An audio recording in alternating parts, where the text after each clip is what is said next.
মধ্যে এআইপিএলের একটা অন্যতম সেরা ম্যাচ দেখতে পেলাম। কালকে ছিল টেবিল টপারের লড়াই ভাই, রাজস্থান রয়্যালস ভার্সাস কেকেআর, আমাদের ঘরের টিম কলকাতা নাইট রাইডার্স। কি খেলা হয়েছে ভাই! সুনীল নারিন অনবদ্য batting plus bowling. Sunil Narine তো একাই করছে ভাই, বল করছে, ব্যাট করছে, ফিল্ডিং করছে, ক্যাচ হচ্ছে। তারপরে জস বাটলারের সেই অনবদ্য চেজ ভাই, হ্যাটস অফ, দারুণ খেলেছে ভাই।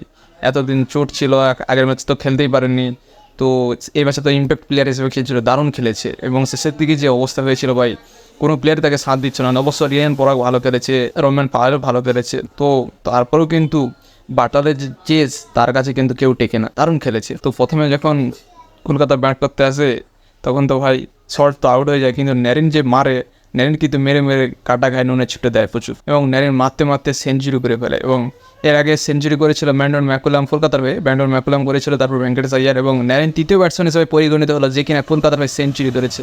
ভাই দারুণ খেলেছে, গৌতম গম্ভীর কী খাওয়াচ্ছে ন্যারিনকে ভাই, ক্রিস গেম তৈরি করে দিয়েছে। ওপেনিং যে কিনা বোলার হিসাবে এক সময় ছিল, যার নাম তো গত 2-3 বছর ভুলেই গিয়েছিলাম, তো ন্যারিনকে ভাই কী লেভেলে তৈরি করেছে, দারুণ খেলছে ভাই। এবং সেই মারমুখী মারছে। প্রথমে কিন্তু ন্যারিন আর ফিলিপ সল্ট খুব স্ট্রাগল করছিল, যেরকমভাবে বলিউডে প্লেয়াররা এসে, বলিউডের নতুন অ্যাক্টাররা এসে স্ট্রাগল করে, সেরকমভাবে প্রচুর স্ট্রাগল করছিল। কিন্তু পাওয়ার প্লে শেষের দিকে রান মোদিজির ছাতির মতো হয়েছে, মানে 56 ইঞ্চি, ভালো মতন খেলেছে। কিন্তু মাঝখানে এসে রঘুবংশী ভালো খেলে ভাই, তারপরে তো রিঙ্কু সিংয়ের ভালো ফিনিশ, 223 রানে পৌঁছে যায়। কিন্তু কালকে ভাই আর সিং দ্য লেজেন্ড, কালকে ভাই 50 রানকে 1 রান কম দিয়েছে, 49 রান। তো আমরা তো ভাবছিলাম এমএসডির পরে, মহেন্দ্র সিং ধোনির পরে অশ্বিন আন্নাকে আমরা লেজেন্ড ভাবছিলাম, কিন্তু অশ্বিন একই করছে ভাই, 49 রান দিয়ে দিয়েছে। তো ব্যাটেও কালকে কিছু করতে পারেনি অশ্বিন। তো অশ্বিন কালকে 9টা ওয়াইড করেছে ভাই, ও ওয়ার্ল্ড রেকর্ড করে দিয়েছে। একটা ম্যাচে তো তিনি 5.5 ওভার করেছে, T20 ওভারে যেখানে 4 ওভার বল পায়, সেখানে 5.5 ওভার একাই করেছে কালকে। আর ন্যারিনকে যেভাবে বন করছিল, বা একটা ওয়াইড দিচ্ছে বলে ন্যারিন খেলতে পারবে না, কিন্তু ন্যারিন তো ভাই ওয়াইডের লোভেই ছিল, প্লাস 6 সব দিকে মারছে। তো এইভাবে খেলতে খেলতে 223 রান করে, কিন্তু এবারে আইপিএল তো 200+ রান সেভ নয়। এর আগেও আরসিবি চেঞ্জ করতে করতে 262 রান করে দিয়েছে, তো 200+ রান তো সেভ নয় অবশ্যই। তবে ক্রিকেটের কিচগুলো হয়তো কীরকম বানাচ্ছে, সেটার দিকে নজর রাখা দরকার। এরকম ক্রিকেটে যদি খেলা চলে, তাহলে তো ভারতীয় বিশ্বকাপে ভারতের ক্ষেত্রে এ তারা তো অনেকটাই কমে যাবে। কারণ বুমরা ছাড়া তো প্রত্যেকটি বোলারও মার খাচ্ছে ভাই। বুমরাকে যদি বাদ দেওয়া যায়, প্রত্যেকটা বোলার, যাকে এই ম্যাচে মনে হচ্ছে ভালো বল করছে, এর পরের ম্যাচে সেই পটকানকে যাচ্ছে, মানে টোটালি কেউ ভালো বল করতে পারছে না, সবাই তো পাঠানো যাচ্ছে। আর 200+ রান ভাই সহজে চেঞ্জ হয়ে যাচ্ছে। তো রাজস্থান রয়্যালস যখন ব্যাট করতে আসে জসওয়াল, আর ইম্প্যাক্ট হিসেবে আসে জস বাটলার। তো জসওয়াল তো শুরু করেছিল, কিন্তু জসওয়াল তো ভাই আউট হয়ে যায়। এই বছর আইপিএলে তো টোটালি ভালো ফর্মে নেই। আর এই ফর্ম অনুযায়ী যদি একটা কথা বলা যায়, সিলেক্টররা কিন্তু বলছে এখন পর্যন্ত বিরাট কোহলি আর রোহিত শর্মাকে দেখি নাকি ওপেন করাবে। কিন্তু ভাই আমরা জসওয়ালের খেলা খুব পছন্দ করি, জসওয়ালের অবশ্যই ভালো খেলা দরকার, ম্যাচটা শুরু করা ভালো দরকার। এই আইপিএলে টোটালি হেগে দিয়েছে, ভালো খেলতে পারছে না কিন্তু যদি জসওয়াল খেলে বিশ্বকাপে, তো সেক্ষেত্রে একটা লেফট রাইট কম্বিনেশন হবে। আর জসওয়াল কিন্তু মারমুখী ব্যাটসম্যানও আছে, ভালো মতন ফাটায়। তো আমি চাইবো জসওয়াল বিশ্বকাপে স্কোয়াডে থাকুক এবং ওপেন করুক।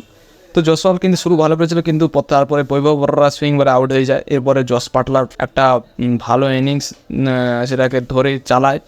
প্রথমে কিন্তু জস বাটলার আসতেই খেলছিল 32 বলে 40 রান, স্যামসং আউট হয়ে যায়। তারপরে হিটম্যাচ, যে কিনা প্রত্যেকটা ম্যাচে ফিনিশিং করছিল, সে 0 রানে আউট হয়ে যায়। কিন্তু রিয়ান পরাগ কালকে ভালো খেলেছে, 14 বলে 34 রান, সব থেকে বেশি স্ট্রাইক রেটে রিয়ান পরাগ কালকে খেলেছে।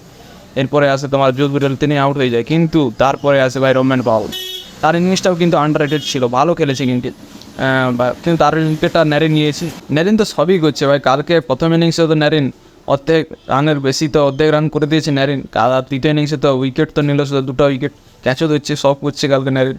কিন্তু ভাই জস বাটলারের যে ইনিংস ছিল, এবং শেষে আবেশ খান দ্য ফিনিশার, 0 বলে 0 কে সেকেন্ডটা কালকে পেয়ে গেছে আবেশ খান ভাই, 0 বলে 0 আবেশ খানের দরুন জিতে গেছে ভাই। জস বাটলার যেভাবে খেলেছে শেষের দিকে, তো ভাই 17-8টা উইকেট পড়ে গিয়েছিল, সেখানে তো ভাই নন স্ট্রাইক রেনটা তিনি স্ট্রাইকও দিতে পারছিলেন না, বল ডট করছিলেন। শেষ ওভারে তো 9 বাকি ছিল, প্রথম বলে 6 পরের মারার পরেও তখন যে লাস্ট বল পর্যন্ত যে ম্যাচটা গিয়েছে, দেখলে তোমাদের মাথা খারাপ হয়ে যাবে। ম্যাচটা কিন্তু যথেষ্ট টাফ ছিল, কিন্তু টাফের মধ্যেও জস বাটলার সেটাকে ভালোভাবে বার করে নিয়েছে, দারুণ খেলেছে। এবং জস বাটলার যে ম্যাচ শেষে যে কথাটা বলেছে, যে আমি বিরাট কোহলি আর ধোনিকে এইভাবে খেলতে দেখেছি, তারা ইনিংসের শেষ পর্যন্ত ম্যাচটাকে নিয়ে যায় এবং তারা ম্যাচটাকে বার করার চেষ্টা করে, এবং সেই অনুযায়ী আমিও সেটাই রিপিট করেছি। তো এইটা শোনার পর কিন্তু কালকে কলকাতা বাদে ইন্ডিয়ার সবাই কিন্তু জস বাটলারের ফ্যান হয়ে গেছে।